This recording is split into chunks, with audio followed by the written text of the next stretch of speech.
My name is Amanda Joyce, and I am a junior at Great Falls Central Catholic High School. I was the City Grand Prize winner of the 5th grade Charlie M. Russell essay contest back in 2015. When I first started writing my essay, I was super overwhelmed. It seemed like a really daunting task. I had no previous knowledge of who Charlie was or anything about his artwork. I had never heard of the guy. But as I began doing my research and learning more about him, I realized that he's just a fantastic storyteller, and he loved to tell stories, and he used events in his life and things happening around him to influence his artwork.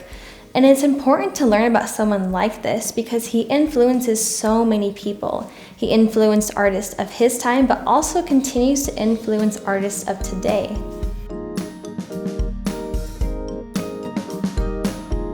Charlie and Nancy built their house from an inheritance from Charlie's mother of $800. It was one of the first houses in Great Falls to have indoor plumbing and electricity. As Charlie and Nancy were building their house, they were trying to save as much money as possible. One of the specific ways that they did this was using the least amount of plaster between the logs as possible. The money they did end up saving was used to make a larger dining room and living room.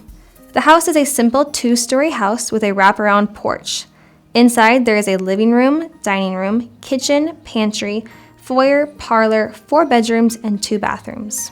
An interesting fact was that the house had many layers of wallpaper. When the museum team had to figure out which the original wallpaper was, they had to peel back multiple layers to find the original that Nancy had put in the house. The furniture and decorations inside are not all the original, but they replicate what the originals would have most likely looked like. Charlie's health was declining. On October 24th, 1926, he woke up in the middle of the night because he was having trouble breathing. They rushed a doctor to see him, but unfortunately it was too late, and he passed away late around 11 p.m. that night. Before Charlie's death, the couple had begun building a second house in Pasadena, California, called Trails End. So after Charlie passed, Nancy and their adopted son Jack moved to the home in California. This concludes the life and art of Charlie Russell.